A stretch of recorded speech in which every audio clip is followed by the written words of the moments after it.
Hola chiquitines, hoy vamos a ver un tema nuevo, uno muy lindo, pero al que hay que prestarle mucha atención. Como ven en el pizarrón, vamos a estudiar fracciones.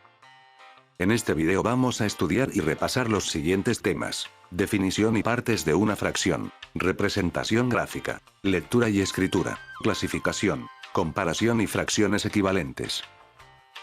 Pero antes, por supuesto, no nos olvidemos de llamar al señor meditador para que nos refresque un poquito las neuronas. Venga nomás, don meditador.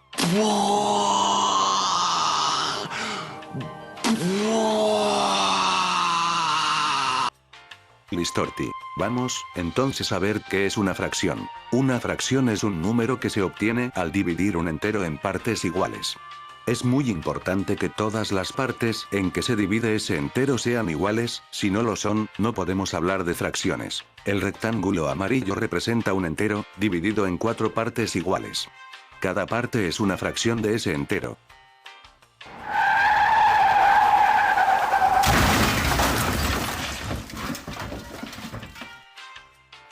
Apa, ya empezamos con las frenaditas desde temprano. Lo importante que vamos a rescatar en este mismísimo momento es que las partes en las que se divide el entero tienen que ser iguales entre sí. Esto es muy importante. Si dividimos un entero en partes que no son iguales no podemos hablar de fracciones. ¿Quedó clarito, no? Siempre en partes iguales. Siempre. Continuamos. Si tomamos una parte de las 4, obtenemos una fracción, que se representaría de la siguiente forma. Como el entero se dividió en 4 partes, cada una se llama cuarto, por lo que al seleccionar uno de los 4 tenemos un cuarto. Siguiendo el mismo ejemplo, podemos decir que si tenemos en cuenta la parte violeta, tenemos un cuarto del entero, pero si consideramos la parte amarilla, tenemos 3/4 del entero. Ya les explico mejor, no se me desesperen chiquitines. Y entonces, ¿cómo las escribimos? Las fracciones se escriben con 2 números, uno sobre el otro, con una línea entre los dos, así como vemos en el pizarrón. Ahora vamos a ver cómo se llama cada uno de esos numeritos, porque como saben, a los matemáticos les encanta ponerle nombres a todo para complicarnos la vida, jajajaja. El numerito que escribimos arriba se llama numerador y representa la cantidad de partes que consideramos del entero. O sea, las que vamos a pintar. La rayita que ponemos en el medio se llama línea fraccionaria y representa una división, porque las fracciones son una división representada en un número. Y el numerito de abajo se llama denominador y representa la cantidad de partes en que hemos dividido a ese entero. O sea, todos los pedacitos, que como dijimos antes tienen que ser siempre, pero siempre igualitos. Ya definimos a las fracciones y ya sabemos cómo se llama cada una de las partes que la componen. Ahora veamos la representación gráfica. Podemos representar gráficamente una fracción de cualquier forma, siempre que recordemos que las partes en que dividimos al entero sean iguales. Como vemos, los gráficos del pizarrón son todos diferentes, pero como a todos los dividimos en 4 partes iguales, y estamos considerando una de esas 4 partes, todos representan un cuarto. Porque tenemos en cuenta la parte pintada de violetita. Todo esto es requete fácil. Vamos a ver cómo se leen y escriben las fracciones. Las fracciones se leen teniendo en cuenta el denominador.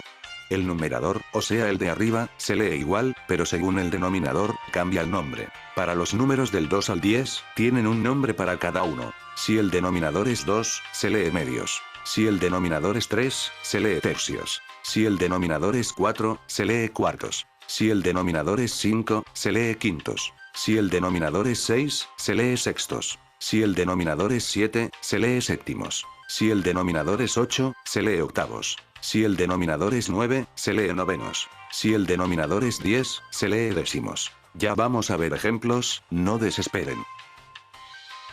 Para los números mayores a 10, se le agrega a la terminación avos y se escribe todo junto. Por ejemplo, si el denominador es 12, se lee doceavos, así, todo juntito, y también se escribe juntito. Si el denominador es 26, se lee 26avos. Si es 81, se lee 81avos. Y, para las fracciones decimales, o sea, las que tienen unidad seguida de ceros en el denominador, como 10, 100, o 1000, se lee décimos, centésimos, milésimos, etc.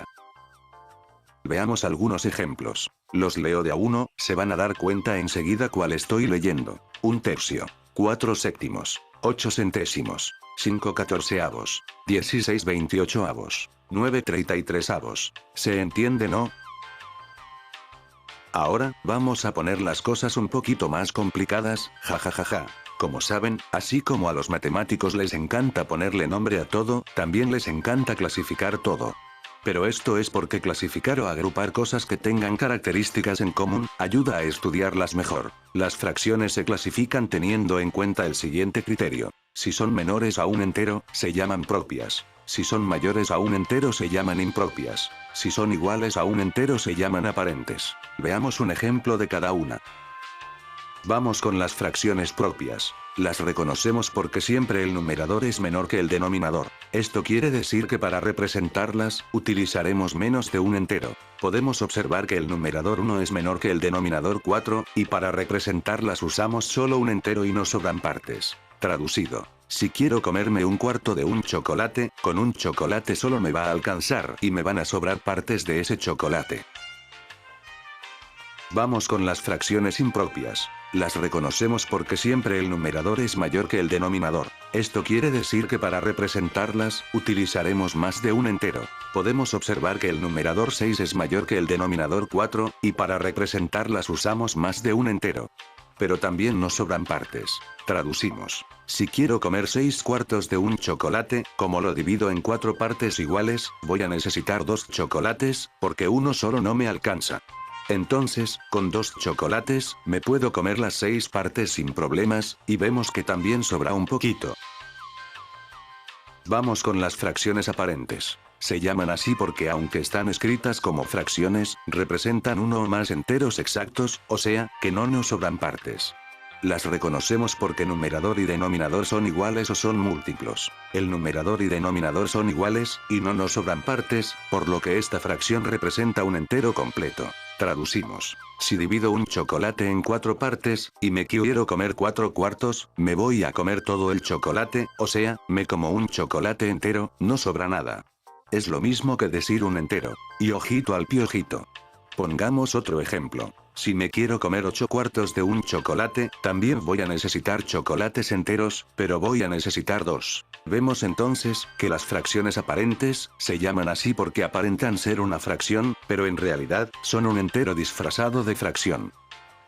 Y un dato curioso, pero importante. ¿Vieron que les dije que una fracción es una división? O sea, que estamos dividiendo al numerador por el denominador. Bueno, ¿cuánto me da 4 dividido 4? Me da 1, ¿no? ¿Y 8 dividido 4? Me da 2, y 12 dividido 4? Me da 3, etc. Estas divisiones nos dan exactas, porque son enteros. Las divisiones de las fracciones propias e impropias nunca dan exactas.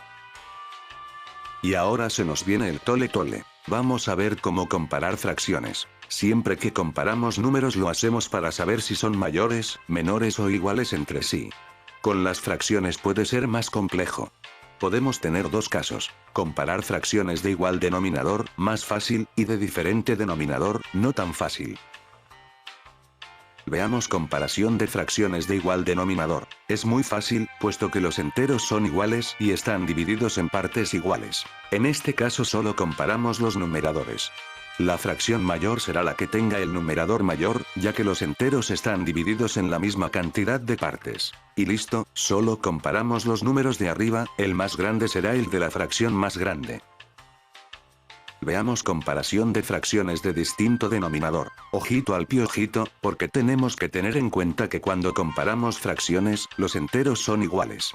O sea, son chocolates iguales, pero lo que cambia es la cantidad de partes en que está dividido. Vemos aquí, que el mismo chocolate está dividido en 4 partes, y otro igualito, en 8 partes. Por eso las partes del primer chocolate no pueden ser iguales a las partes del segundo chocolate. Aunque podamos notar que un octavo es mayor a un cuarto, sin la representación gráfica puede resultar más complejo. ¿Y entonces, cómo hacemos? Bueno, este es el método de la multiplicación cruzada. Primero vamos a multiplicar el numerador de la primer fracción, por el denominador de la segunda, así como nos indica nuestra amiguita la flechita verde. O la flechita verde. Y el resultado lo escribimos arriba de la primer fracción. 1 por 8 es 8. ¿Ven que escribí un 8 encima de la primer fracción? Y luego, hacemos al revés, como nos dice nuestra querida flechita. El denominador de la primer fracción por el numerador de la segunda. O sea, 4 por 6, que me da 24, y el 24 lo escribo sobre la segunda fracción. Y para terminar, lo que vamos a comparar son esos dos resultados. Les pregunto, ¿cuál será la fracción mayor? Sí, señores y señoras, es la que tiene el número más grande.